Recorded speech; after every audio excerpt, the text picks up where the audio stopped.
Hallelujah. Thank you, Jesus. Thank you, Lord. Thank you, Master.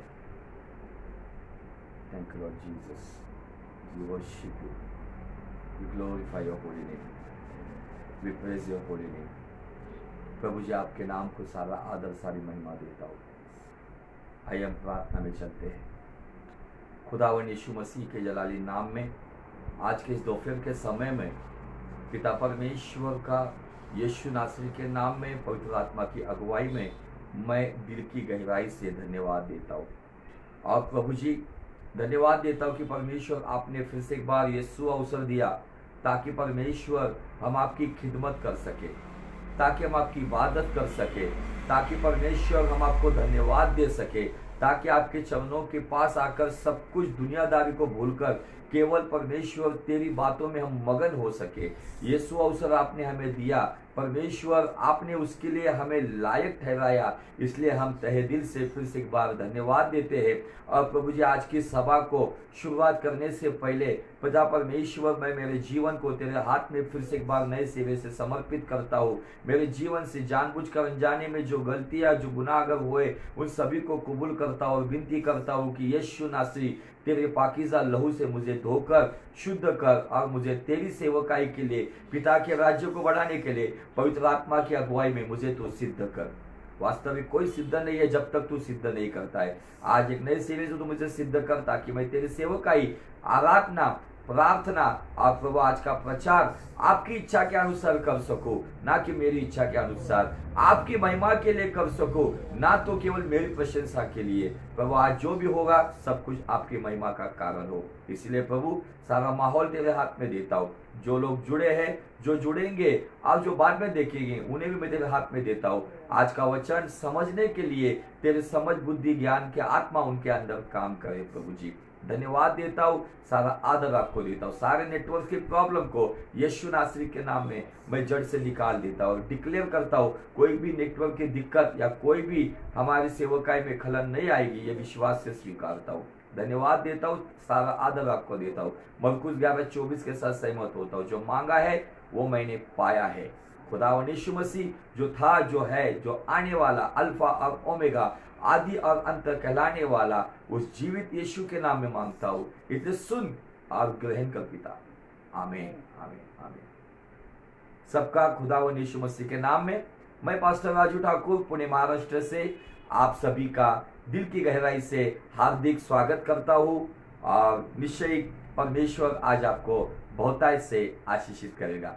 और पिता परमेश्वर को भी मैं फिर से एक बार धन्यवाद देता हूँ कि उसने मुझे ये अवसर दिया ताकि मैं उसकी इबादत कर सकूं। तो वो हमारा राजाओं का राजा है। आइए उस राजाओं के राजा परमेश्वर की इबादत हम आज आत्मा और सच्चाई से करेंगे। अगर आप आपके घर में हो, तालियों के साथ, आनंद के साथ आप उसका जय जयकार कर सकते हो। Thank you Jesus Lord, we worship you. Thank you.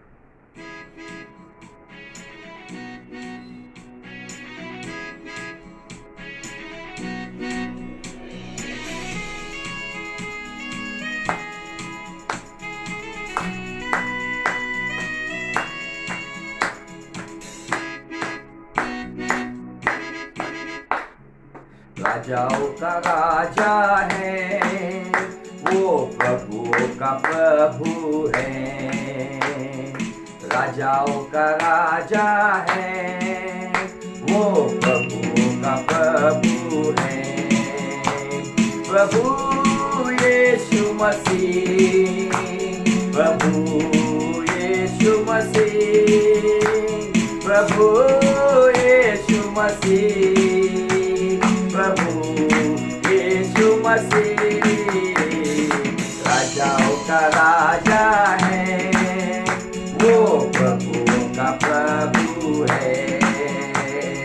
राजाओं का राजा है, वो प्रभुओं का प्रभु है। लॉर्ड, शत्रु को आपने हरा दिया है 2020 साल पहले हमें जयवंत करने के लिए।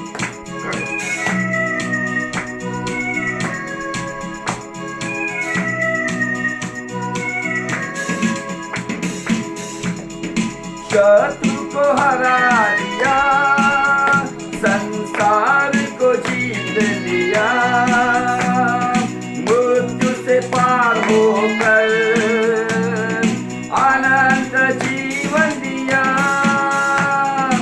शत्रु को हरा दिया, संसार को जीत लिया, मृत्यु से पार होकर अनंत जीवन दिया।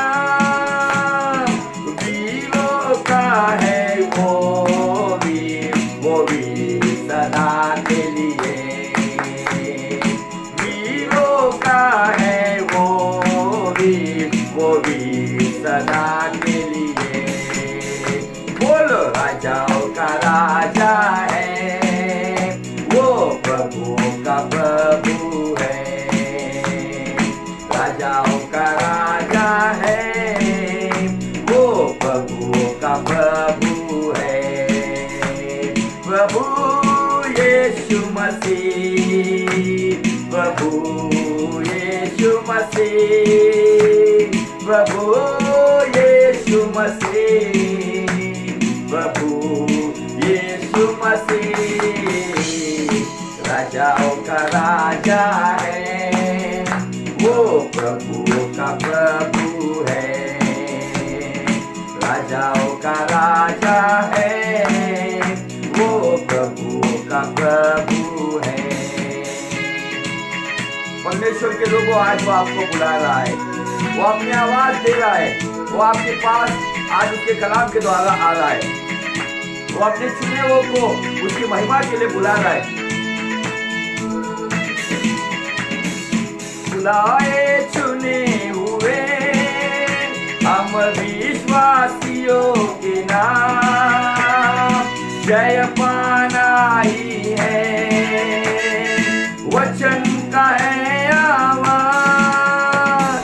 बुलाए चुने हुए हम विश्वासियों के नाम, जय पाना ही है, वचन का है आवाज। जब तक सांस चले करे ना हम विश्राम, जब तक सांस चले करे ना हम विश्राम। बोलो राजाओं का राजा है, वो प्रभुओं का प्रभु है, राजाओं का राजा है, वो प्रभुओं का प्रभु है। प्रभु यीशु मसीह, प्रभु यीशु मसीह, प्रभु यीशु मसीह, प्रभु यीशु मसीह। राजाओं का राजा है, वो प्रभुओं का प्रभु है, राजाओं का राजा है, वो प्रभुओं का प्रभु है। थैंक यू जीसस, धन्यवाद देते हैं। तू राजाओं का राजा है, तू प्रभुओं का प्रभु है, तेरी महिमा हम हरदम करते हैं पिता परमेश्वर। Thank you Lord Jesus, thank you Abba father. आया उस परमेश्वर के और करीब चलते हैं, वो प्यार का सागर है, उस प्यार के सागर की हम और इबादत करते हुए पूरी तरह से आज उसमें घुल मिल जाते हैं। Thank you Lord Jesus, thank you Abba father, thank you Abba father. We worship you Lord, we glorify your holy name. Thank you Jesus, thank you father, thank you Lord master.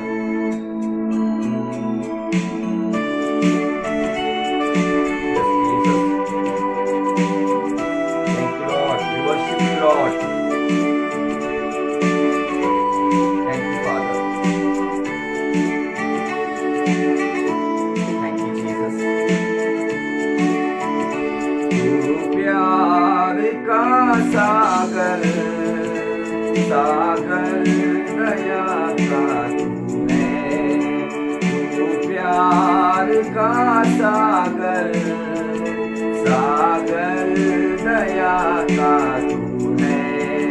तेरे प्यार के सागर में हम तैरना चाहते हैं, तेरे प्यार के सागर में हम तैरना चाहते, तू प्यार का सागर, सागर दया का तू है, तू प्यार का सागर, सागर दया का तू है।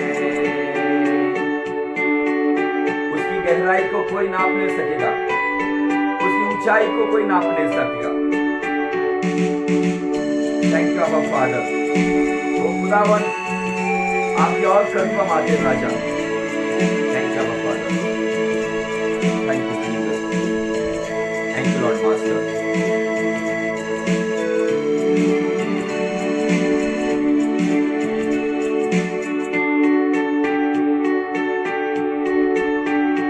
गहराई मिले सागर की, ऊंचाई मिले आसमां की, गहराई मिले सागर की, ऊंचाई मिले आसमां की, पर कोई नाप ना पाएगा गहराई तेरे प्यार की, पर कोई नाप ना पाएगा गहराई तेरे प्यार की। तू प्यार का सागर, सागर दया का तू है, तू प्यार का सागर, सागर दया का तू है। लॉर्ड जीसस, परमेश्वर होने के बावजूद इस धरती पर हम पापियों के लिए मनुष्य बनकर आया और अपना बलिदान तुझे चढ़ाया। धन्यवाद उसके लिए। Thank you father, thank you Lord, thank you father. We worship you Lord, we glorify your holy name. परमेश्वर होने पर भी तू मानव रूप धारण किया, परमेश्वर होने पर भी तू मानव रूप धारण किया। प्रभु तेरे इसी प्यार ने हमको दीवाना बनाया, प्रभु तेरे इसी प्यार ने हमको दीवाना बनाया। तू प्यार का सागर, सागर दया का तू है, तू प्यार का सागर, सागर दया का तू है। तेरे प्यार के सागर में हम तैरना चाहते हैं, तेरे प्यार के सागर में हम तैरना चाहते हैं। तू प्यार का सागर, सागर दया का तू है, सागर दया का तू है, सागर दया का तू है। Thank you Jesus.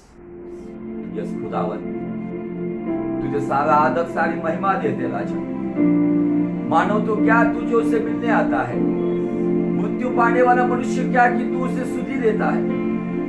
आज हम धन्यवाद देते हैं यहोवा पिता, हे परमेश्वर के इकलौते पुत्र खुदावन यीशु मसीह, हे पवित्र आत्मा जो तू हमें आज चलाता है, हे तेरे आपकी इबादत करते हैं राजा। आप खुदावन आज का दिन आपने हमें दिया ताकि पिता परमेश्वर हम आपके और करीब आ सके, आपको समझ सके, आपकी महिमा कर सके, आपके नाम को ऊंचा उठा सके। प्रभु परमेश्वर, हम परमेश्वर सेकंड सेकंड में परमेश्वर गलती करने वाले, बलवा करने वाले, विद्रोह करने वाले, तेरी इच्छा के खिलाफ जाने वाले लोग पर परमेश्वर होने के बावजूद भी तूने अपने पुत्र के महान बलिदान के द्वारा, उस बेशकीमती लहू के द्वारा, उस अनमोल लहू के द्वारा आपने हमें खरीद लिया और प्रभु जी हमें सिद्ध किया कि ताकि हम आपकी सेवकाई, आपकी खिदमत कर सके। प्रभु जी धन्यवाद देते हैं परमेश्वर आपके अद्भुत, अलौकिक और उस आगापे लव के लिए। धन्यवाद प्रभु। आने वाले वचन के द्वारा हमसे बात कर प्रभु। दाऊद के जीवन की परमेश्वर हम गलतियों को देख रहे हैं, उसके सुधार को भी देख रहे हैं। परमेश्वर का इतना शाही बादशाह होने के बावजूद भी उसके हाथ से गलतियां हुई।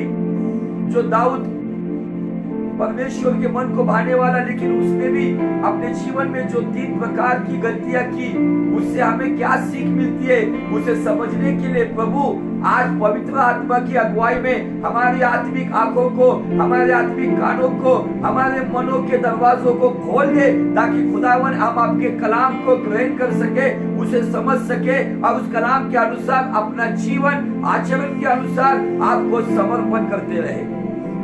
अगुवाई कर परमेश्वर।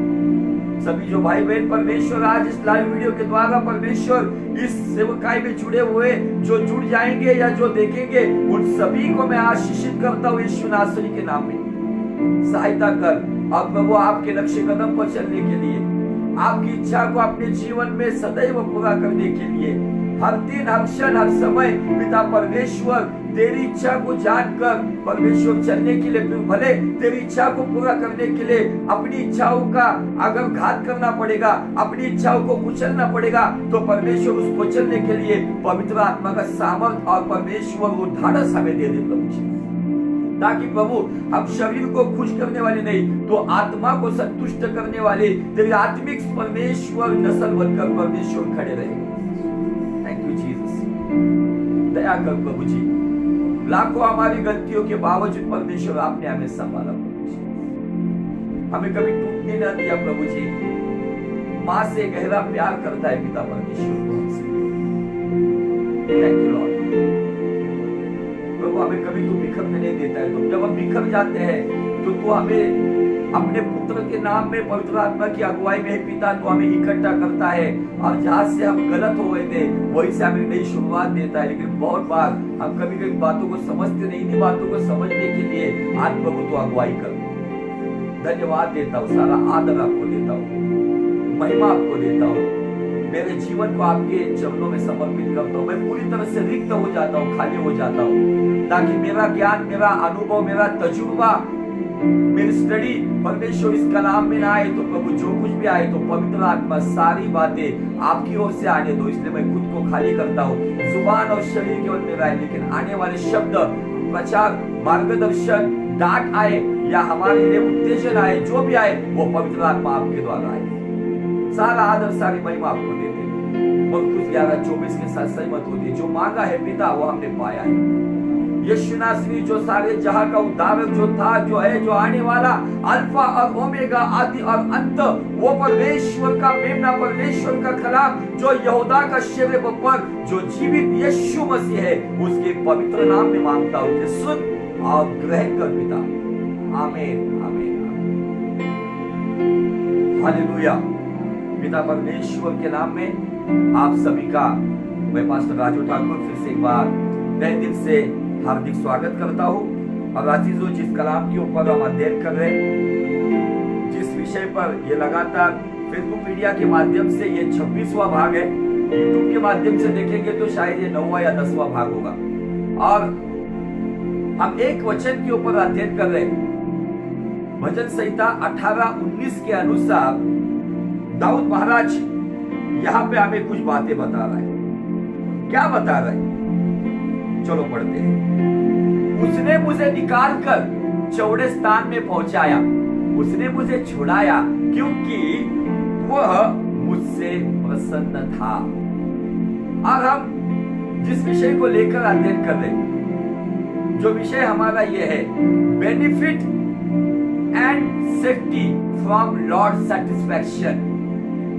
प्रभु संतुष्टि के द्वारा, परमेश्वर के द्वारा प्राप्त होने वाला वो कल्याण और वो सुरक्षा, इस विषय के ऊपर लगातार हम अध्ययन कर रहे हैं और बहुत सारी बातें हमने परमेश्वर के कलाम से देखा। जैसे हमने पिछले शुक्रवार को हमने दाऊद की गलती को किस तरीके से उसने सुधारा, जिस प्रकार से उसने अबीनादाब के घर से जब संदूक को उठाया और उज्जिया नाखोन के खलियान के पास आकर मारा गया, इस बात के ऊपर हमने अध्ययन किया। उज्जिया क्यों मारा गया? आज के डेट में बहुत सारे उज्जिया जो उनकी इच्छा तो योग्य है लेकिन उनका तरीका गलत है। Your will is right but your pattern is totally wrong according to holy Bible. आपकी इच्छा अच्छी हो लेकिन आपकी इच्छा को आपको परमेश्वर के कलाम के साथ उसे जोड़कर देखना होगा। मेरी इच्छा के साथ साथ बाइबल के अनुसार मेरा तरीका योग्य है क्या? जब यह तरीका और इच्छा जब एक साथ चलेगी तभी जाके परमेश्वर प्रसन्न होगा और वो हमें चौड़े स्थान में लाकर हर एक बंदिशों से छुटकारा देगा और हमारे जीवन में बहुतायत से बड़े बड़े काम करेगा। लेकिन बहुत से बार ये बहुत ही गलतियां कि मनुष्य अगर कोई सेवक है, कोई सेविका है, कोई प्रचारक है, कोई सुसमाचारक है, कोई खुद को कहलाने वाला भविष्यवक्ता है, कोई आराधक है, ये सब लोग जो इच्छा तो अच्छी लगते हैं लेकिन उनके तरीके जो राष्ट्रों के तरीके होते हैं, वे ऑफ नेशंस। यिर्मयाह नबी 10वां अध्याय वचन 1 में कहता है don't follow way of Nations. यिर्मयाह नबी कहता है कि राष्ट्रों के संप्रदाय के ऊपर आप मत चलो। आपको अगर चलना है, उस खुदावन की इच्छा को पूरा करना है तो आपकी खुदावन की इच्छा आपको उसके कलाम के अनुसार पूरी करना है। उज्जिया बेफुजूल मारा गया। यहाँ पर हम दाऊद की पहली गलती देखते हैं। दाऊद के जीवन में 3 गलतियां है, लेकिन मैं गलतियों को नहीं बता रहा हूं। कुछ लोग केवल गलती को बताते हैं, लेकिन पवित्र शास्त्र पुराने नियम की जो बातें हैं वो वहां पे जो गलतियां, मुझे अभिमान है मेरे पवित्र शास्त्र के ऊपर कि इसमें कोई बात छुपा के नहीं रखी है। भले फिर वो लूट का पाप हो, लूट की बेटियों का पाप हो, फिर अब्राहम की कुछ गलतियां हो, मूसा की कुछ गलतियां हो, यहूदा का तामार का वो संबंध हो, ये सारी बातें पवित्र शास्त्र ये बताती है। पवित्र शास्त्र अपने लोगों की गलतियां भी छुपाते नहीं है, अपने लोगों की गलतियां बताती है। लेकिन इसका मतलब ये नहीं है कि उन्होंने गलतियां की इसलिए तुम्हें गलतियां करने के लिए लाइसेंस दिया गया है। ये गलतियां क्या बताती है? जब अगर कोई व्यक्ति उस गड्ढे में पड़ा हुआ है और हमें पता है कि यहाँ पे गड्ढा है और यहाँ पे कुछ साल पहले कोई व्यक्ति गिरा था, उसकी रीढ़ की हड्डी गिर गई है, क्या हम उस गड्ढे में फिर से जाएंगे? कभी भी नहीं। तो जो पुरानी नियम की गलतियां है ना, मैं उन्हें वो गड्ढे कहता हूँ। वो गड्ढों को देखो, जो गलतियां वहां पे लूत की लड़कियों ने किया, जो पारिवारिक व्यभिचार था, ये व्यभिचार आपके जीवन में नहीं आना चाहिए। जो गलतियां हम देखते हैं कि मूसा के जीवन में आई, वो गलतियां क्या बताती है? भले मूसा खुदा की हुजूरी में वो शखाइना ग्लोरी लेकर आता था, लेकिन वो गलत हो गया। लेकिन तुम्हें और मुझे सतर्क रहना है कि हम उस गलती में ना गिरे। अगर वहां पे बोर्ड लगा हुआ है कि यहाँ पर रास्ते का काम चालू है, यहाँ से मत जाओ, तो वहां से अगर गाड़ी डालोगे तो ये कितनी बड़ी बेवकूफी होगी। बहुत सारे लोग बाइबल के जो भी ऐसी कोई नेगेटिव जो बातें हैं उसको प्रकट करते हैं, लेकिन उनको जाकर कहना बाइबल ये नहीं कहती है कि लूत की बेटियों ने जो किया तुम जाकर वो करो। बाइबल ये नहीं कहती कि यहूदा और तामार ने जो किया वो जाके तुम करो। बाइबल ये नहीं कहती अम्मोन और तामार ने जो किया वो जाकर तुम करो। बाइबल ये बातें, हमारा पवित्र शास्त्र अलग तरीके से परमेश्वर ने हमारे लिए दिया है। दुनिया के सारे धर्म ग्रंथों को जाकर देखो, उन्होंने अपने अपने नबियों के गलतियों को, अपने अपने साधु संतों की गलतियों को निकाल दिया है। लेकिन बाइबल हजारों सालों से गलतियां भी बता रही है और गलतियां का सुधार भी बता रहा है। हालेलुया। अगर चाहते तो बाइबल में वो परिवर्तन आ सकता था, लेकिन हमारा परमेश्वर पक्षपात नहीं करता है। हमारा परमेश्वर कुछ बातों को छुपा के नहीं रखता है। उल्टा जिसने उसके भक्त ने गलती भी की है तो उस गलती को उजाले में लाता है। वो अपने बच्चे से प्रेम भी करता है और वो अपने बच्चे को समय आने के बाद डांटता भी है, उसे अनुशासन भी करता है, उसे सजा भी देता है, उसे दंड भी करता है, क्योंकि वो खुद कहता है कि जिससे मैं अधिक प्रेम करता हूँ उसे मैं दंड भी देता हूँ। हालेलुया। आज हमें बाइबल के ऊपर फख्र होना चाहिए कि हमारा बाइबल इन बातों को भी प्रकट करता है। कुछ लोगों ने मेरे साथ विवाद किया था, बाइबल में ऐसी बात है तो बाइबल होली बाइबल कैसे हो गया? अबे बोला होली बाइबल इसलिए हो गया कि ये हमारा बाइबल कोई बात छुपा के नहीं रखता है, हमारा बाइबल सब बातें बताती है। लेकिन हमारा बाइबल जिन लोगों ने गलतियां की है ना, ये नहीं बता रहे कि फॉलो दिस पर्सन। लिखा है कैसा? लूट को फॉलो करो। लिखा है कैसा वहां पर? एलिया को फॉलो करो। लिखा है कैसा? Follow the word of God. मुझे फॉलो करो कहा गया है, मैं पवित्र हूं, आई एम होली। उसने ये कहा be holy because I am holy. मैं पवित्र हूं तो आप पवित्र हो जाओ। परमेश्वर बाइबल के किसी मनुष्य को फॉलो करने को नहीं लगाता है, तो परमेश्वर अपने आप को फॉलो करने के लिए बताता है। कभी कभी इन बातों में बहुत सारे लोग उलझ जाते हैं और वहां पे अपोलोजेटिक्स में बहुत सारी बात, इन बातों के ऊपर बहुत गहराई से वहां पर तर्क वितर्क किए जाते हैं, बड़ी एकदम गर्मा गर्म चर्चा चलती है। लेकिन मुझे आपको बताना है, जिसको जो मिनिस्ट्री दी गई वो अपनी मिनिस्ट्री करता रहे, लेकिन बाइबल अपनी बलबूते पे, अपनी बुनियाद की नींव के ऊपर, फाउंडेशनल टीचिंग के ऊपर बाइबल अपनी जगह पर सही है। बाइबल बुराई का हमें अनुकरण करने के लिए नहीं सिखाती है। तो हम दाऊद के जीवन की जो पहली गलती है, आप गौर से सुनो। आप कहेंगे आपने वचन का चुनाव किया है पास्टर जी, परमेश्वर चौड़े स्थान में लाता है, छुटकारा देता है, फिर दाऊद का ये टॉपिक बीच में कैसे आया? क्योंकि मैं दाऊद का पूरा जीवन आत्मचरित्र आपको बता रहा है। मुझे आज दाऊद का एक आत्मचरित्र आपके सामने रखना है कि दाऊद की शुरुआत कहां से हुई। उसका ईसीजी ग्राफ हम देखते हैं। ईसीजी ग्राफ को हमने दाऊद को इजराइल का राजा होने तक देखा है, लेकिन एक समय आया उसका जीवन में अच्छा काम करने के बावजूद कभी वो डाउन गया, कभी अप गया, फिर डाउन गया। लेकिन एक समय आया दाऊद के जीवन में, उसने जब परमेश्वर की आज्ञाओं का उल्लंघन किया, तब दाऊद का जो ग्राफ इजराइल का राजा बोल के टॉप लेवल पे था, उसका ईसीजी ग्राफ फिर से नीचे गड्ढे में चला गया। अब कैसे गया? तो दाऊद की जो जीवन की 3 ही गलतियां हमें दिखती है।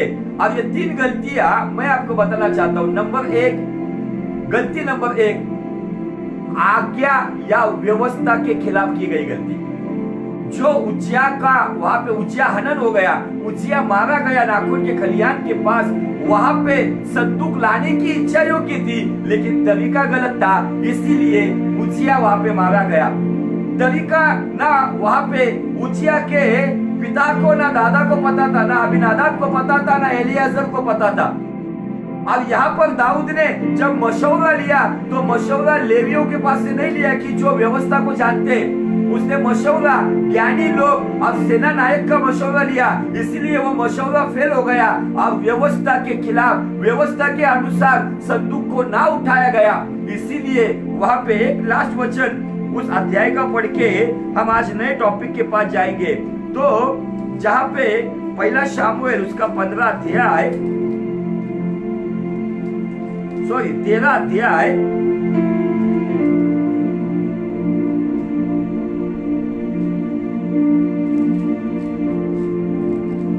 एक मिनट, जहां पे हमने शामुएल में नहीं है, इतिहास में है वो, सॉरी, इतिहास का 15 अध्याय और वचन 13।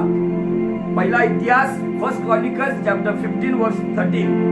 दाऊद का एक ही वचन पढ़ेंगे, फिर आज नया टॉपिक में जाएंगे। क्योंकि पिछली बार तुमने उसको न उठाया। किसको ना उठाया?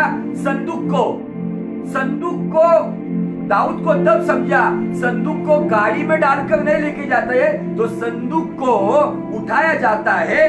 जो लकड़ी की डंडी होती थी, वो डंडी उस कड़ियों में डालकर पालकी के जैसा आगे 2 लोग पीछे 2 लोग, इस तरीके से संदूक को उठाया जाता था। ये कहता है कि पिछली बार तुमने न उठाया, इस कारण हमारा परमेश्वर यहोवा हम पर टूट पड़ा था, क्योंकि हम उसकी खोज में नियम के अनुसार न लगे थे। दाऊद ने अपनी गलती को स्वीकारा। हम संदूक को उठा रहे थे, संदूक को लेकर आ रहे थे, हमारी इच्छा योग्य थी, लेकिन व्यवस्था का, नियम का तरीका गलत था, इसीलिए उज्जिया मारा गया। और इसीलिए दाऊद ये कहता है कि परमेश्वर यहोवा हम पर इसलिए टूट पड़ा कि एक तो पहली बार हमने संदूक को उठाने के बजाय हमने उस बैलगाड़ी में रखा, और दूसरी बार व्यवस्था के अनुसार जो लेवियों ने करना चाहिए था वो कुछ भी नहीं किया, इसलिए यहोवा टूट पड़ा। ये दाऊद को ये अकल आ गई, इसलिए दाऊद ने उसको सुधारा। और जैसे पिछले शुक्रवार को हमने इस वचन में से सब बातों को देखा और आगे हम चलकर आए और इन बातों पर हमने गहराई से देखा और वहां से आगे हमने संदूक को किस तरीके से लाया गया। जो 7 बातें हमने देखी, व्यवस्था के अनुसार जिस तरीके से लाना चाहिए था सब कुछ हुआ और संदूक यरूशलेम में आया। और संदूक जैसे यरूशलेम में आया, परमेश्वर की इच्छा पूरी हो गई, क्योंकि परमेश्वर चाहता था कि कनान में जो इस्राएल हो गया है, उस इस्राएल के सिय्योन गढ़ पर मेरा संदूक मतलब मेरी हुजूरी आ जाए। अब आपको बताना चाहता हूँ, परमेश्वर ने अपना स्थान बनाया, अपना भवन बनाया। हालेलुया। स्थान है जहां पे परमेश्वर का मंदिर बनाया गया और परमेश्वर वहां से एक तरीके से याकूब कहता है, याकूब इसी जगह में था, याकूब उसी जगह पर था। बहुत सारे अभ्यासक कहते हैं जहां पर उसने उस रात को जो स्वप्न देखा था, उस स्वप्न में देखा था कि बड़ा सीढ़ी लगी हुई है और स्वर्गदूत चढ़ रहे उतर रहे, और उसने कहा ये तो स्वर्ग का दरवाजा है। इसीलिए बहुत सारे लोग कहते हैं जहां पर याकूब ने परमेश्वर के स्वर्ग का दरवाजा देखा था, उसी जगह पर परमेश्वर ने अपने मंदिर को बनवाया। हालेलुया। खुदावन बहुत अद्भुत है, उसकी बातें बहुत अनोखी है। इतने साल तक हमारा परमेश्वर इंतजार करता रहा उसका संदूक और उसकी हुजूरी सिय्योन तक जाए। इसलिए भजन संहिता 128:5 में वो कहता है, मैं सिय्योन से तुम्हें आशीष दूंगा। आज वो सिय्योन तुम्हारा मेरा जीवन बनना चाहिए। हमारे जीवन की सारी गलतियों को, जो यबूसी लोगों को दाऊद ने निकाला, उन यबूसी स्वभाव को निकाल कर आज हमारा जीवन वो सिय्योन बन जाए, ताकि हमारा खुदा बना के उस पर आकर राज करे और हमें उसकी इच्छा के अनुसार चलाए। हम बहुत से बार आत्मा से चलाए बहुत कम चलते हैं, लेकिन शरीर से चलाए बहुत ज्यादा चलते हैं। इसीलिए हम बहुत सारी जगह पर ठोकर खाते।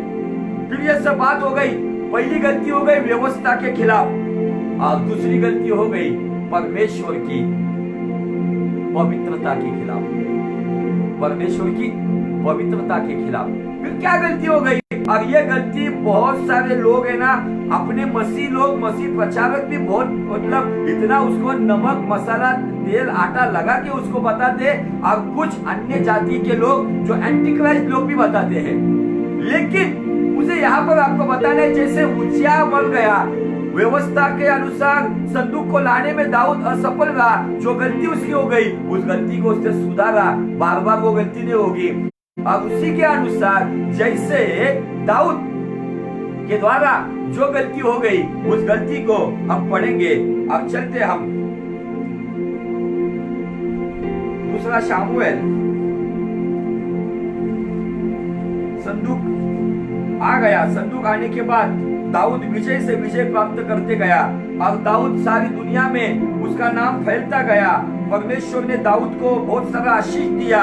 परमेश्वर ने दाऊद को, अगर हम दूसरा शामुएल 7वां अध्याय देखेंगे तो परमेश्वर के साथ 7वां अध्याय का 18 से लेके 29 वचन तक दाऊद परमेश्वर से बातें कर रहा है, परमेश्वर से बात कर रहा है, वो परमेश्वर से बात कर रहा है। कितना अद्भुत बात है ना।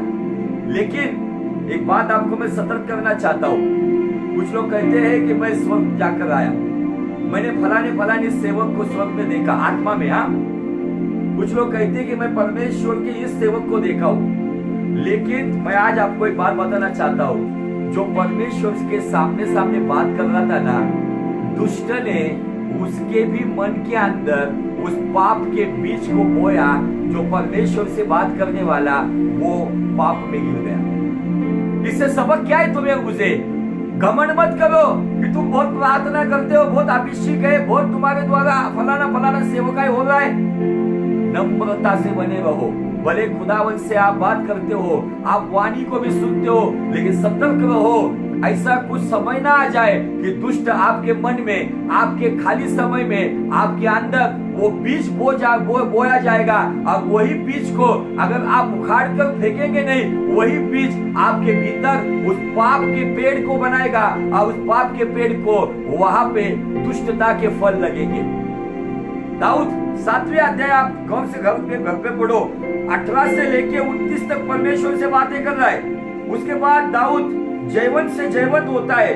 उसके बाद दाऊद की कर्मचारी की नामावलियां भी दिखती है। फिर मफीबोशेत जो लंगड़ा था, जो योनाथन का बेटा था लेकिन छुपा हुआ था, उसको लगा दाऊद मुझे मार देगा, लेकिन योनाथन के साथ जो उसने वाचा बांधी थी, योनाथन दाऊद से बेहतर मोहब्बत करता था, उस वाचा को स्मरण करते हुए दाऊद ने इतना अच्छा काम किया। दाऊद यहाँ पे एक अच्छा कैरेक्टर दिखता है, वो अपने वायदों को निभाता है, अपने दुश्मन के साथ किया हुआ वायदा भी निभाता है। यहाँ पे मफीबोशेत को उसने बुलाया, उसको अच्छा स्थान दिया, राजकुमार की पंक्ति में बिठाया। अब ये सब चल रहा था। फिर उसके बाद अमानियों को और जो आरामी लोगों के ऊपर यहाँ पे बाइबल कहती है कि यहाँ पर युद्ध हो गया, उनके ऊपर भी जय पाई गई और 11 अध्याय जैसा आ गया। 11 अध्याय जैसा दूसरा शामुएल का 11 अध्याय आ गया। उस 11 अध्याय में हम देखते हैं यहाँ पर फिर जिस समय राजा लोग युद्ध करने को निकला करते हैं, उस समय अर्थात वर्ष के आरंभ में दाऊद ने योआब को और उसके संग अपने सेवकों और समस्त इस्राएलियों को भेजा और उन्होंने अम्मोनियों का नाश किया और रब्बा नगर को घेर लिया, परंतु दाऊद यरूशलेम में रहा। बहुत से सुना भी बातों को। दूसरी गलती है, पहली गलती देख चुके हम व्यवस्था के खिलाफ, और पहला सुधार भी हम देख चुके हो व्यवस्था के अनुसार। ये दूसरी गलती है जो परमेश्वर की पवित्रता के खिलाफ, और उसको उसने सुधारा भी। केवल गलती मत देखो, एक साइड से यीशु मसीह नम्र मेमना भी है, दूसरी साइड से वो यहूदा का शेर भी है। एक साइड से पवित्र आत्मा सांत्वन दाता है जो हमारे ऊपर सांत्वना को लेकर आता है, दूसरी साइड से अलौकिक सामर्थ भी देता है। एक साइड से यीशु मसीह खुदा का बेटा है, दूसरी साइड से यीशु मसीह मनुष्य का पुत्र भी है। ये दोनों बातों को हमें देखकर चलना है। कुछ लोग एक ही साइड बताते हैं, इसलिए वो लोग असफल हो जाते हैं। और बाइबल कहती है यहाँ पे सारे लोग युद्ध को गए, ओके, और दाऊद अपने घर पर ही यरूशलेम में रह गया। दाऊद सारे लोग लड़ाई को गए, सेनापति गए, सारे योद्धा चले गए, लेकिन अकेला दाऊद। जब हम युद्ध में होते हैं और जब युद्ध शुरू है, हमारा युद्ध क्या है?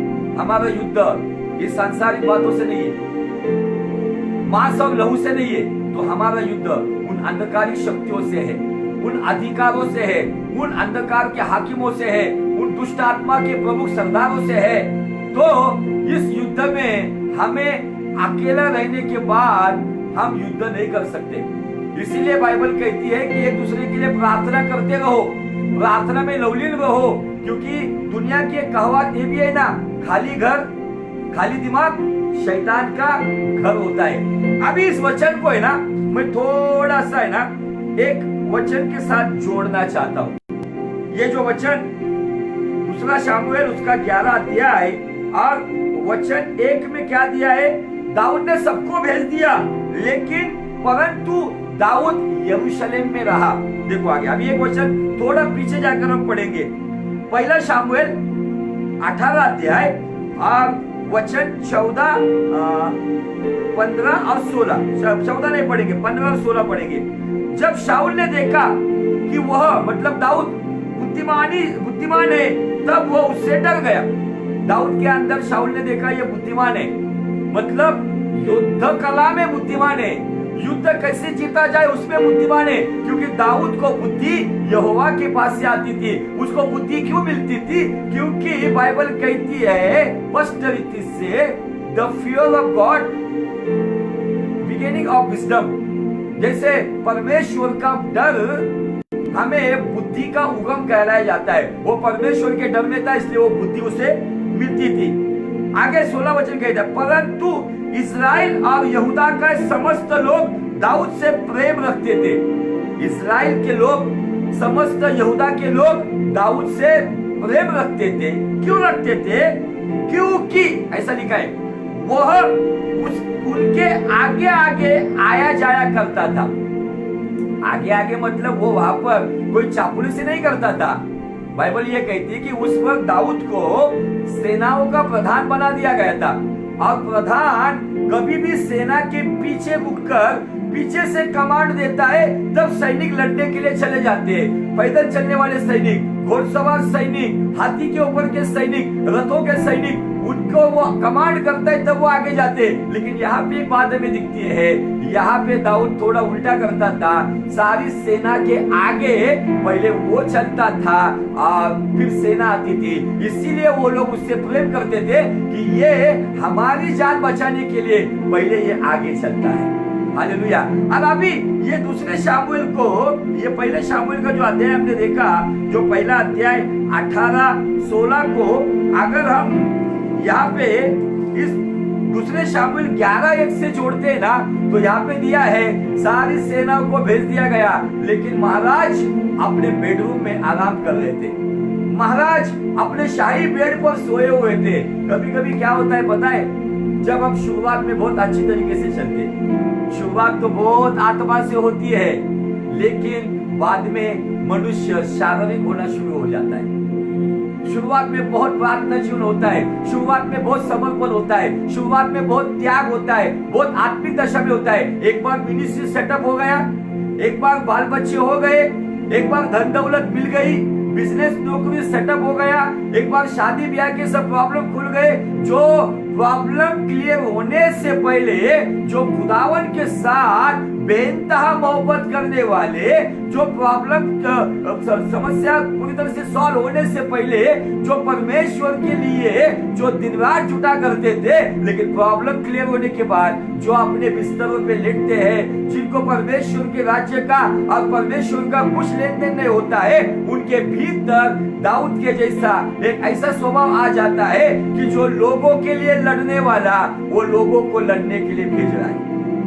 वास्तविक को राजा है, लेकिन दाऊद को लोगों ने देखा ना उस जमाने में, दाऊद को लड़ाई में आगे ही देखा है। लेकिन एक समय आया, ये दूसरा शामुएल 11:1 में उसने सबको भेज दिया, और बाइबल कहती है कि वो सबके पीछे वहां पर यरूशलेम में रह गया। आगे चलते, दूसरा शामुएल 11:2, सांझ के समय, गौर से सुनो, अभी आपको बहुत इंटरेस्टिंग बात बताना वाला हूँ। सांझ के समय दाऊद पलंग पर से उठकर राजभवन की छत पर टहल रहा था। अभी ये बात बहुत, मुझे तो कभी कभी इन बातों में आप कितनी गहराई से सोचते मुझे पता नहीं। सांझ के समय वो पलंग पे से उठा, मतलब दाऊद ने मस्त सुबह का नाश्ता किया होगा, इधर वो नाश्ता कर रहा है, उधर सेना लड़ रही है। फिर दोपहर को उसने जाकर खाना मस्त, चिकन तंदूरी, मटन, कबाब विबाब सब कुछ मस्त दबाया होगा, वो घर में खा रहा है, और सेना उधर युद्ध भूमि पे युद्ध कर रही है। बहुत सारे लोग ऐसे ही है, उनको कोई लेन देन नहीं है दुनिया का, अपना चल रहा है ना मस्त अपने बंगलों में बैठ के रहने का। लेकिन कलीसिया के लोग एक टाइम का खाने के लिए मोहताज है। अपने पास लाखों करोड़ों रुपए, करोड़ों के बंगलों में मैं बैठा हूँ, करोड़ों की गाड़ी आई, नौकर चाकर मेरे घर में, मुझे क्या लेन देन है कोरोना वायरस में कौन जिया या कौन मर रहा है, मैं तो मेरे घर में सेफ हूं ना। दाऊद के अंदर ये एक प्रकार की बात हमें दिखती है। उसकी सेना, उसके सेना नायक, उसके लोग वहां पे युद्ध में युद्ध कर रहे, लेकिन ये यहाँ पर मस्त खा पी कर, बाद में बाइबल बता जो सांझ को पलंग पे से उठा, मतलब अगर उसने लंच टाइम में जो उसने खाना खाया, खाने के बाद उसको गाना सुनाया गया होगा, धीरे से आजा अखियन में निंदिया धीरे से आजा। लोरी सुनते सुनते दाऊद जो सो गया, तो 1 बजने के बाद शाम की सांझ, सांझ मतलब एक 5 से 6 बजे का टाइम हम पकड़ेंगे। ओके, अब 5 से 6 बजे के टाइम को लेकर अगर हम आते हैं, तो इस टाइम में हम जब देखते हैं, तो इस टाइम में वो क्या करता है, शाम को मस्त माहौल ठंडा हो गया, ठंडी ठंडी हवा खाने के लिए वो गया अपने बंगलों के टेरेस पे। आज मुझे एक बात दिखाई यहाँ पर, सेना वहां पर कुछ लोग मर रहे, शायद उसके कुछ लोग शहीद हो गए रहेंगे, युद्ध घमासान युद्ध चल रहा है, और राजा क्या कर रहा है, राजा ठंडी ठंडी हवा ले रहा है, वाह। टाइटैनिक के पोज में रुका होगा वो टेरेस के ऊपर। अब जैसे टाइटैनिक के पोज में वो टेरेस पे रुका होगा, उसकी नजर आगे बढ़ गई, छत पे टहल रहा था और छत पर से उसको एक स्त्री जो अति सुंदर थी, बाइबल कहती है नहाती हुई देख पड़ी। मुझे समझ में नहीं आया, समय है सांझ का, अब नहा रही है सांझ को। फिर मुझे लगता है ये लेडी तो पहले ही मुझे आलसी लग रही, क्योंकि इसका पति भी गया युद्ध के लिए। उरिया हित्ती नाम के उसके पति का नाम है, वो भी युद्ध के लिए गई है। मतलब मैं थोड़ा सा स्त्री के बारे में मैं थोड़ा गहरे से सोचता हूँ। ये स्त्री ने क्या बोला, चलो पति चला गया है लड़ने के लिए, मस्त सो जाओ घोड़े बेचकर। उसने भी सुबह का नाश्ता किया होगा, उसने भी दोपहर का खाना किया हो गया, और उसने बोला जान लो आज शाम को नहाऊंगी, मैं ठंडे ठंडे माहौल में नहाऊंगी। वास्तविक स्वरूप में अगर पुराने कल्चर के अनुसार, भले उस जमाने में जब स्त्रियों को नहाने के लिए अगर बोला जाता था, तो उनका नहाना भले भोर के समय पाँव फटने से पहले अर्ली मॉर्निंग में वो अंधेरे में स्त्रियां नहा लेती थी। भले उनके बाथरूम को भले ऊपर छप्पर नहीं भी होगा ना, तो भी वो सुबह सुबह अंधेरे में वो नहा लेती थी। लेकिन मैं यहाँ पे एक बात बताना चाहता हूँ, यहाँ पे दाऊद को पाप में गिरने के लिए अकेला दाऊद जिम्मेदार नहीं है, तो दाऊद को पाप में गिराने के लिए यहाँ पे बत्शेबा भी जिम्मेदार है। क्यों? क्योंकि जो समय के अनुसार स्त्री को, उस जमाने के ट्रेडिशन के अनुसार उसको जिस समय में नहाना होता था, उस समय को छोड़कर वो अलग टाइम में नहाने के लिए आ गई। अब मुझे आपको बताना है, ये शैतान ने बत्शेबा के लिए, दाऊद के लिए रचाया वो जाल था। तू भी मस्त युद्ध छोड़कर पलंग पे सो जा, खा पी, और शाम को नहाने को आएगी, मैं शाम को किसी को छत पर भेजूंगा। शैतान बहुत दुष्ट है, बहुत शातिर है, बहुत शाना है वो। आज मुझे आपको बताना है, इन बातों को बहुत सारे लोग बहुत नेगेटिवली लेते हैं, दाऊद की गलती बताते, लेकिन मैं यहाँ पर बत्शेबा की भी गलती बताता हूँ। भले उसको वो पता नहीं होगा कि दाऊद मुझे ताक रहा है, लेकिन बत्शेबा की गलती ये होती है क्योंकि नगर के आसपास के सभी लोगों को ये पता होता है कि राजा के छत के ऊपर राजा, उसके सैनिक, उसके लोग टहलते रहते हैं। इसीलिए जब राजा के छत के ऊपर से अगर कोई दिखाई पड़े या कोई देख रहा है, तब तुम्हारा जो स्नान करने का जो समय है, वो समय है भोर के समय में होना चाहिए। आज भी गाँव के अंदर अगर आप देखोगे, आज भी ऐसे कुछ गाँव है, गाँव में स्त्रियों का अलग इलाका होता है, पुरुषों का अलग इलाका होता है, जहाँ पर वो नहाते हैं। लेकिन इलाका भाई अलग हुआ, लेकिन समय सबके अलग होते हैं। स्त्रियों को अपने सारे काम, इसीलिए जैसे हमारे भारत का जो कल्चर है, अन्नपूर्णा जिसे कहा जाता है, अब वो लोग कहते हैं कि जो अन्नपूर्णा की इबादत करते हैं, मतलब मैं जस्ट आपको बता रहा हूँ, अन्नपूर्णा की जो इबादत करते हैं, उन लोगों को यह बताया जाता है कि उस घर की स्त्री ने पहले खुद को अच्छे शुद्ध स्नान के बाद तभी जाकर अपने किचन में जाकर, अपनी रसोई में जाकर वो रसोई पकाए। ये बहुत पुराना कल्चर है, लेकिन बहुत अच्छा कल्चर है। बहुत सारी जगह पर जो पुराने स्वभाव की जो स्त्रियां है, वो स्त्रियां अपने बहुओं को कहती है, जब तक तू स्नान नहीं करेगी तब तक तू रसोई में नहीं आएगी। लेकिन मैं यहाँ पर बताता हूँ, पर्टिकुलर दूसरा वचन कहता है, सांझ के समय में दाऊद पलंग से उठकर छत पर आता है, और उसी सांझ के समय पर जो ट्रेडिशन के खिलाफ है टोटली, उसी सांझ के समय पर एक स्त्री अपने स्नान गृह में, जिसके स्नान गृह को छप्पर नहीं है, जो विवस्त्र दशा में जो नहा रही है, मुझे आपको बताना है, इसमें अकेले दाऊद की गलती नहीं है। बहुत से बार हम कभी बहुत सारे प्रचारकों से मैं सुनता हूँ, यहाँ पर दाऊद की गलती को दर्शाया जाता है, निश्चित गलती है, लेकिन आपको दोनों साइड देखना है। अगर ये सांझ के समय, भले ही वो अगर ट्रेडिशन के हिसाब से, उनकी संस्कृति के अनुसार, अगर वो भले सुबह को अगर नहाकर वो अपना काम कर देती थी, और उस शाम को अगर दाऊद छत के ऊपर टहलता होता था, तो मुझे आपको बताना है कि दाऊद शायद इस पाप में नहीं गिरा। को भले अपने घर के आंगन में बैठी हुई देखता था, बत्शेबा को भले वहां पे आते जाते शायद उसको वॉकिंग करते हुए देखता था, लेकिन दाऊद लेकिन दाऊद वहां पर बाइबल कहती है दाऊद उसको देखकर मोहित नहीं होता था। दाऊद उसको देखकर मोहित क्यों हुआ पता है आपको? दाऊद मोहित होने का कारण यह था कि उसकी विवस्त्र अवस्था, दाऊद उसकी विवस्त्र अवस्था को देखकर, उसका नंगापन देख के मोहित हो गया। क्योंकि दाऊद के लिए भी एक प्रकार से एक थोड़ा सा अटपटी बातें थी, क्योंकि दाऊद को भी पता था कि राज्य के अंदर हो, उसके घर के अंदर जो उसकी रानियां थी, उनका जो स्नान का समय होता था वो समय सुबह का ही होता था। तब उसने देखा शाम के समय, उसने जो नजारा देखा, अब वो नजारा उसके ऊपर हावी हो गया। बाइबल कहती है अभिलाषा, जैसे याकूब के पत्र में पहले अध्याय में दिया, पाप कैसे जन्म लेता है। अभिलाषा जब गर्भवती होती है तब पाप को जन्म देती है और पाप मृत्यु को जन्म देता है। आज अभिलाषा उसके भीतर क्यों आई? उसके पीछे का कारण केवल दाऊद अकेला नहीं है, तो उसके पीछे बत्शेबा भी उतनी जिम्मेदार है, जिसने उस दिन नियम के खिलाफ जाकर, बत्शेबा का पति उरिया हित्ती वो युद्ध के लिए गया है।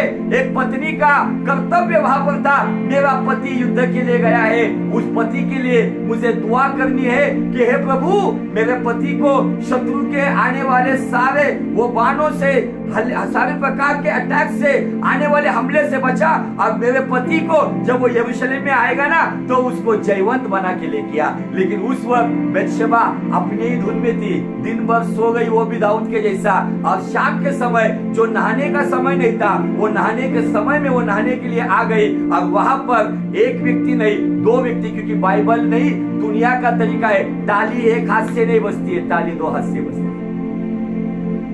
ताली दो हाथ से बजती है। आज दाऊद ने यहाँ पर निश्चय गलती की, दाऊद ने निश्चय पवित्रता के खिलाफ गलती की, लेकिन उस गलती के लिए अकेला दाऊद जिम्मेदार नहीं है अजीजों, अकेला दाऊद जिम्मेदार नहीं है। जो माहौल था वो माहौल में दाऊद ने कभी सोचा नहीं। और दाऊद छत के ऊपर जस्ट अपने ठंडी ठंडी हवा खाने के लिए निकला था, लेकिन दाऊद की गलती ये हो गई, युद्ध को जाने के लिए वो गया नहीं, यरूशलेम में रहा, दिन भर पलंग पर सोकर रहा। और बाइबल कहती है आलसी लोग अपनी शिकार को नहीं पकड़ते। आलसी के खेत में बाइबल कहती है उनके खेत में कांटे उगते हैं। दाऊद आलसी हो गया और दाऊद के ऊपर वचन के अनुसार उस टाइम पे एक शाप आ गया। क्यों आ गया पता है? चलो एक वचन को पढ़कर, जो 5 मिनट बचे हुए हैं, उस वचन को पढ़कर फिर से जैसा हमारा समय उसके अनुसार हम चलेंगे। यिर्मयाह नबी का अध्याय 48 और वचन 10। यिर्मयाह चैप्टर 48 एंड वर्स 10 पढ़ते। शापित है वो, शापित है वो जो यहोवा का काम आलसी से करता है, और वह भी जो अपनी तलवार लहू बहाने से रोकता है। दो लोगों को शापित बोला है यहाँ पे, यिर्मयाह 48:10 में दो लोगों को शापित बोला है, जो यहोवा के काम में, परमेश्वर के काम में, प्रार्थना जीवन में, सेवकाई में जो जो काम उसको दिया गया है, उस काम में जो आलसी बन जाता है। और एक व्यक्ति है वो शापित का है जो अपनी तलवार को लहू नहीं लगाता है शत्रु का। आज आपकी तलवार को लहू होना चाहिए प्रियो। आपकी तलवार को लहू ना होने की वजह से आज दुष्ट आपके ऊपर हावी हो रहा है। आपके आत्मिक जीवन को, आपके आत्मिक जीवन की तलवार को हर दिन हम दुष्ट के लहू से हमने रंगाना चाहिए। आज मुझे ये बात आपको एकदम क्लियरली बताना है। ये बात मैं बहुत ही आपके सामने एकदम क्लियर कट लेकर आया हूँ। अजीजों, आपके जीवन में आप कहीं तो ये प्रॉब्लम है, लेकिन आज यिर्मयाह 48:10 के अनुसार क्या आप यहोवा के काम में आलसी हो? क्या आपकी तलवार को आपने बहुत दिनों से लहू लगाया नहीं है? अगर वो लहू नहीं लगाया, जो योद्धा होता है ना, वो तलवार को रोज निकालता है, वो तलवार को धार लगाते रहता है, और जब युद्ध होती है उस युद्ध के समय में वो तलवार को लेकर युद्ध के लिए जाता है। लेकिन बाइबल कहती है जिस दिन युद्ध छिड़ गया था, और दूसरे शामुएल के 11 अध्याय में वचन 1 में बाइबल कहती है उस दिन दाऊद ने योआब को, सारे सेनापतियों को, सारे युद्ध करने वालों को उसने युद्ध के लिए भेज दिया, और उस दिन दाऊद अपने घर में यरूशलेम में रह गया। यहोवा के काम के बारे में जो आलसी है, फिर वो राजा हो या सादा जो उस राज्य का सैनिक हो, यहोवा के काम में, फिर पास्टर हो या कोई साधारण विश्वासी हो, जो यहोवा के काम में अगर आलसी है तो बाइबल यिर्मयाह 48:10 में कहती है वो शापित है। वास्तविक बहुत सारे लोग हमें बताते हैं कि Galatians chapter 3 and verse 13 and 14 इस वचन के अनुसार लोग कहते हैं हमारे पापों के लिए यीशु मसीह शापित हुआ, इसीलिए अब्राहम की आशीष हमें यीशु मसीह में मिलती है, निश्चित मिलती है।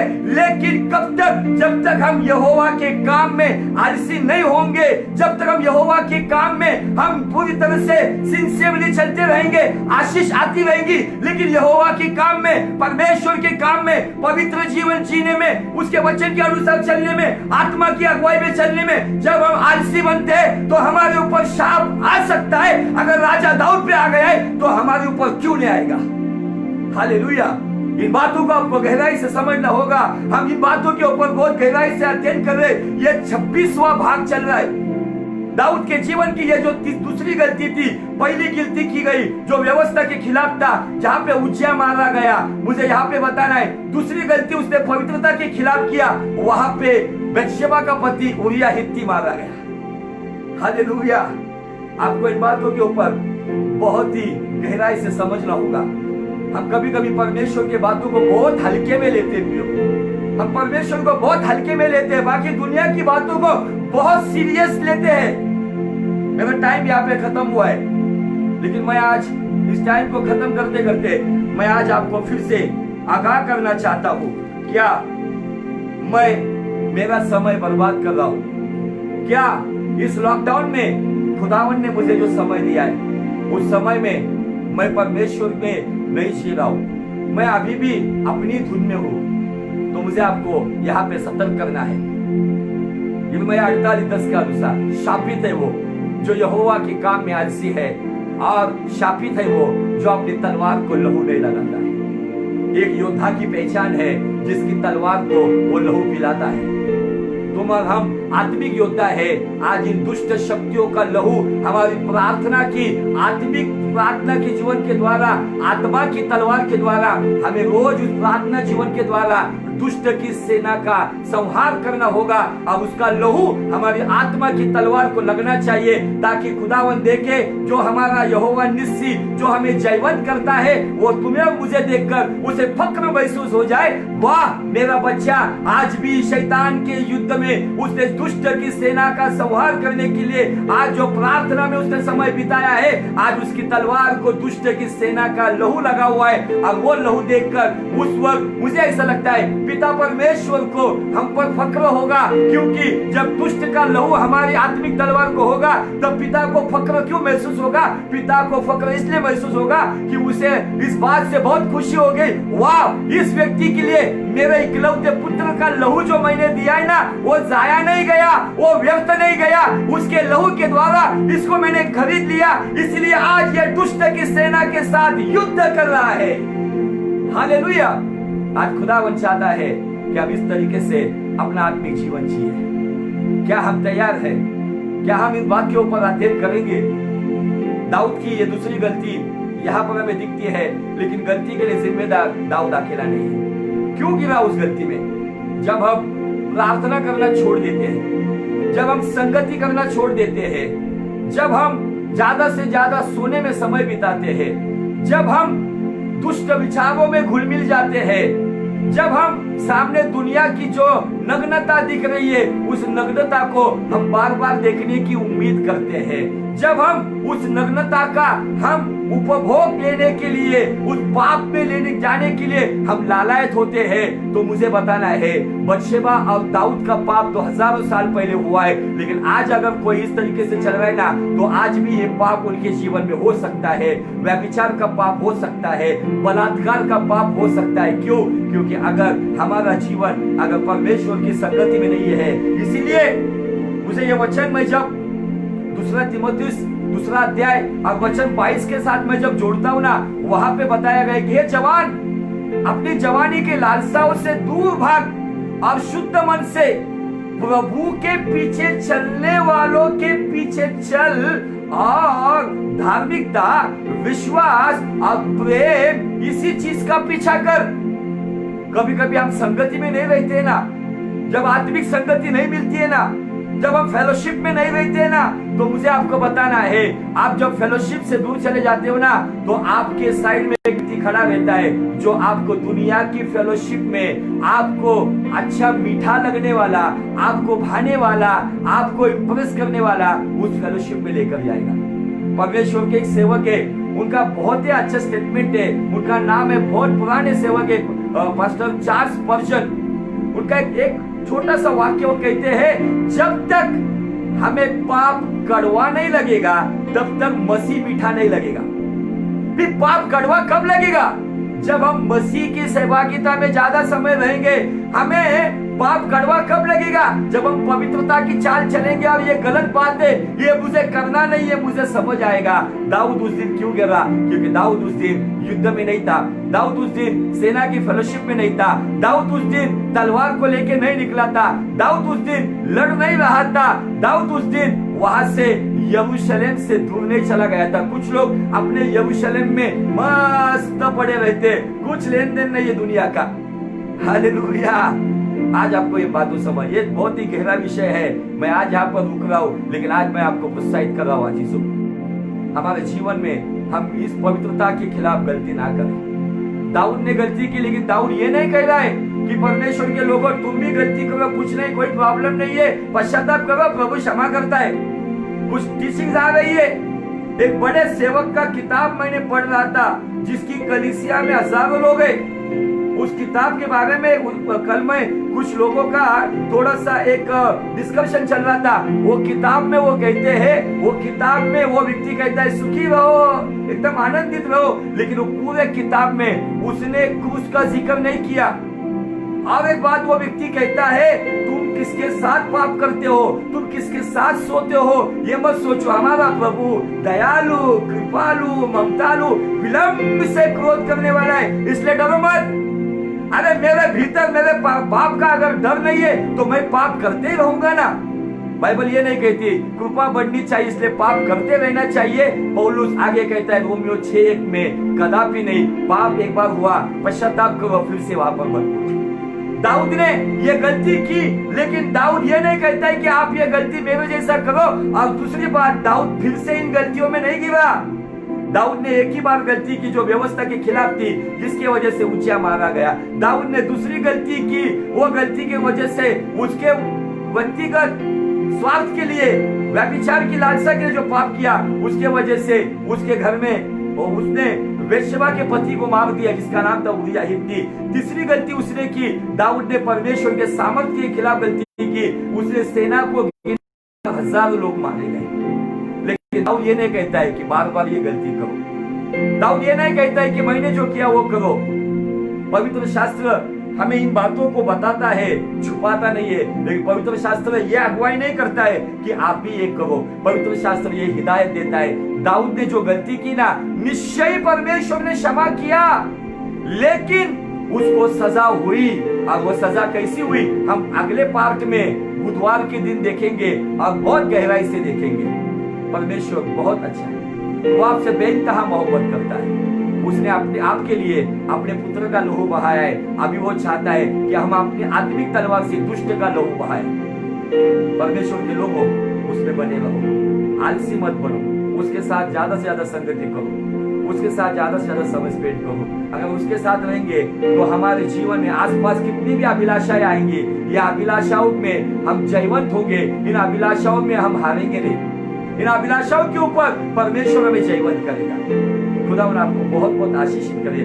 आज के कलाम के द्वारा आपकी आत्मिक उन्नति हो और मसीह कहलाने वाले चट्टान पर आप पवित्र आत्मा की अगुवाई में पवित्र जीवन जीते रहो। पवित्र सोच से, पवित्र दृष्टिकोण में, पवित्र सुनने में, पवित्र बोलने में, इन सभी बातों में आप पवित्र हो जाओ, क्योंकि परमेश्वर चाहता है मैं पवित्र हूँ, आप पवित्र हो जाओ। Be holy because I am holy. खुदावन आपको बहुत बहुत आशीषित करो। May God bless you.